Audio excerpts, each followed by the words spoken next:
حضرات محترم، یہ ہماری خوش قسمتی ہے کہ ہم اس روئے زمین کی سب سے بڑی شخصیت، سب سے بڑی عظیم ہستی کے جلوس پاک میں شرکت کر رہے ہیں۔ وہ نبی اعظم جس نبی اعظم کو بظاہر دنیا سے کم و بیش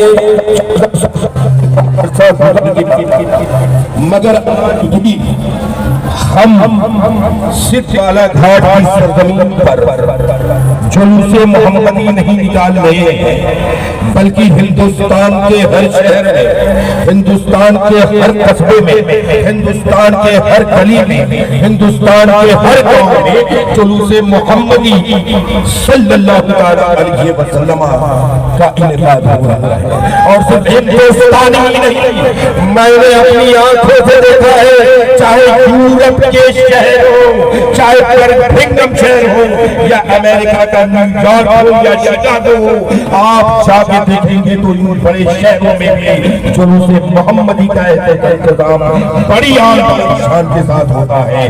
دنیا کا ایسا کوئی خطہ نہیں، دنیا کا کوئی ایسا ملک نہیں جس ملک میں جلوس محمدی اور جلوس محمدی صلی اللہ علیہ وسلم نہ کا اہتمام نہ کیا گیا ہو۔ عزیزان گرامی، تاریخ سوال ہم سے لوگ سوال کرتے ہیں اور کرنا بھی چاہیے کہ آخر کیا بات تھی اس پرسنالٹی میں، آخر کیوں ہم جلوس نکالنے پہ مجبور ہیں، آخر جلوس کیوں نکالا جاتا ہے؟ تو ہم یہی کہتے ہیں، اور ہم ہی نہیں کہتے ہیں بلکہ دنیا کہتے ہیں کہ جب سے اس روئے زمین کو اللہ نے بنایا اور جب سے تخلیق انسانی کا وجود ہوا ہے، آپ پوری ہسٹری اٹھا کے دیکھیں، ایسی عظیم ہستی، ایسی عظیم محترم ذات، ایسی شخصیت آج تک دنیا میں آئی ہے، نہ قیامت تک آئے گی۔ کیوں؟ اس لیے کہ وہ نبی محتشم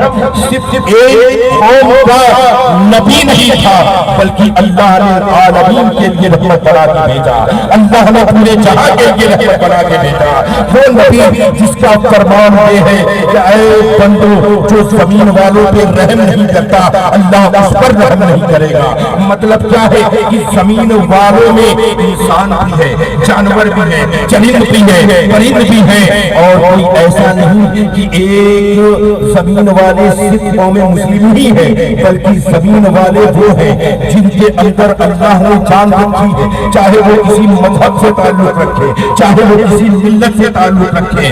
اللہ کے نبی نے فرمایا ہے کہ اگر تم چاہتے ہو کہ آسمان والا تم پر رحم کرے تو تم زمین والوں پر رحم کرو۔ اب وہ رحم کرنا کیا مطلب ہے؟ اگر کوئی بھوکا ہے تو کھانا کھلا دو، نہ ان کا رنگ دیکھو، نہ نسل دیکھو، نہ مذہب دیکھو، نہ ملت دیکھو۔ اگر کوئی پریشان حال ہے اس کی پریشانیوں کو دور کر دو، چاہے وہ کسی بھی مذہب کا ہو، چاہے وہ کسی بھی ملت کا ہو۔ اگر کوئی مفلوق الحال ہے اس کا ہیلپ کر دو۔ تو میرے آقائے دو جہاں نے ہمیں وہ سبق دیا، ہمارے راستے بتائے کہ ہم جس راستے پہ چل کر پوری دنیا کو امن کا پیغام دیتے ہیں۔ اور میرے نبی کی خصوصیت یہ ہے کہ سماج کے ہر طبقے کے لیے کام کیا ہے۔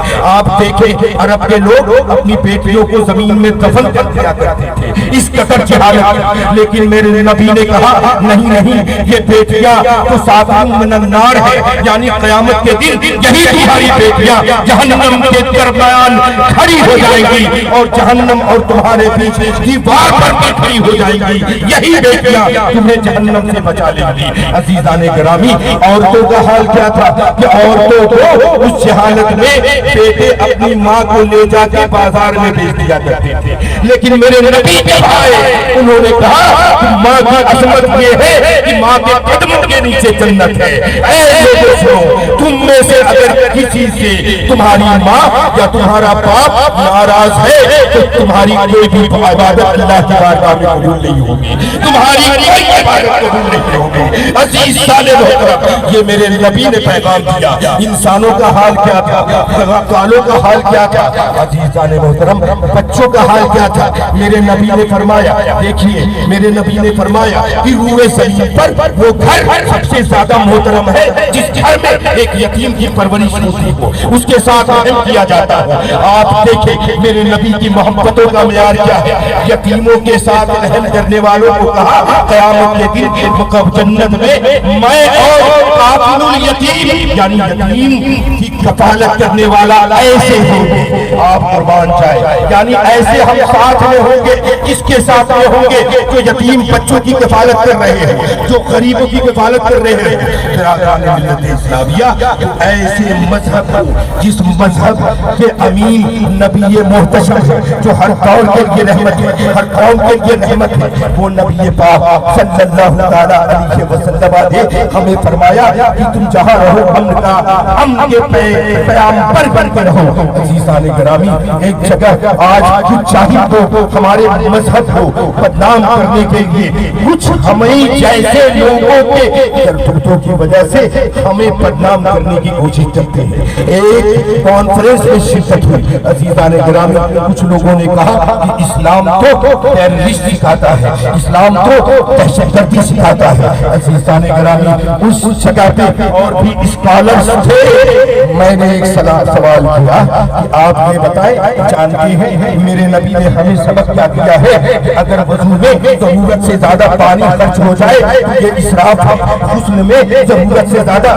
پانی خرچ ہو جائے تو یہ اسراف ہے، اور ان المبذرین کانوا اخوان الشیاطین کی جو اسراف کرتا ہے، جو بے ضرورت چیزیں خرچ کرتا ہے، وہ شیطان کا بھائی ہے یعنی ناجائز ہے۔ تو پتا چلا کہ میرے نبی نے درس یہ دیا ہے کہ ہم کو ضرورت سے زیادہ پانی بھی نہیں گرا سکتے ہیں، تو ہم کسی مظلوم کا خون کیا گرائے ہیں، ہماری ذات میں کسی کا خون کیا بہے گا۔ ہم اس نبی کے ماننے والے ہیں جس نے چلی تو پری پر رحم کرنے کا درس دیا ہے، جس کے نزدیک پانی زیادہ گر جائے یہ گناہ ہے، تو ہم سے خون گرے گا، خون ناحق گرے گا۔ عزیزان گرامی بس ہمیں ضرورت ہے کہ ہم نبی کے کردار کو دنیا کے سامنے پیش کریں، ہم نبی کے عمل کو دنیا کے سامنے پیش کریں، ہم نبی کی سیرت کو دنیا کے سامنے پیش کریں۔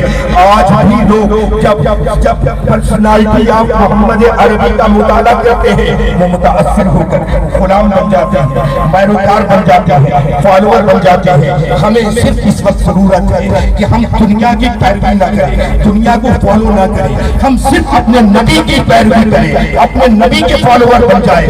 ہمارا علاقہ، ہمارا ملک، ہمارا شہر اور یہ دنیا میں شانتی کی پیغام بن جائے گی۔ آپ نے دیکھا میرے نبی نے ایک سبق ہمیں سکھایا ہے کہ جس مسلمان سے اس کے پڑوسی کو تکلیف پہنچتی ہو زبانی طور پہ یا عملی طور پہ تو وہ گویا کہ کامل مسلمان نہیں ہے۔ مطلب کیا ہے کہ ہمارے پڑوسی کو اگر ہماری ذات سے کوئی تکلیف ہے تو ہمارے ایمان پہ سوالیہ نشان ہے، ہمارے ایمان پہ سوالیہ نشان ہے۔ مطلب کیا؟ پڑوسی کہا نبی نے، پڑوسی میں یہ مطلب نہیں ہے، یہ ضروری نہیں ہے کہ ہمارا پڑوسی کوئی مسلمان ہی ہو۔ جب اس کی وضاحت کی گئی، پوچھا گیا تو اس کی توضیح ہوئی کہ ہاں پڑوسی ہر کوئی پڑوسی کا حق ہے، چاہے تمہارا پڑوسی مسلمان ہو، چاہے کرسچن ہو، چاہے غیر مسلم ہو یا کسی بھی قوم سے تعلق رکھتا ہے، اگر وہ ہے پڑوسی تو جس طرح بھی حقوق ہے۔ تو عزیزان گرامی ہم ایسے مذہب کے ماننے والے ہیں، ایسے نبی کے ماننے والے ہیں جس نبی کا دنیا میں کوئی ایسی پرسنالٹی نہیں ہے، دنیا میں کوئی ایسی ذات نہیں ہے۔ آج دیکھ لیں صرف 12 ربیع نور شریف کے جلوس محمدی کو دیکھ لیں، پوری دنیا کے خطے میں جلوس محمدی کا انعقاد ہے۔ آپ وہ شان ہے میرے نبی کی، اور یہ شان کا قیامت بلکہ قیامت کے دن بھی، حشر میں بھی، آخرت میں بھی میرے نبی کا یہ شان اقدس قائم رہے گی۔ وآخر دعوانا الحمدللہ رب العالمین۔ یہاں جماعت نے استقبال کیا، یہ نوجوان مسلم ان کا بہت بہت شکریہ، اور نگر پالکا پریشد نے جو استقبال کی ان کا بھی بہت بہت شکریہ، ہمارے جیسوال جی نے استقبال کیا ان کا بھی بہت بہت شکریہ۔ ایسی ہی قومی ایکتا بنائے رکھیں، بہت بہت شکریہ آپ لوگوں کا۔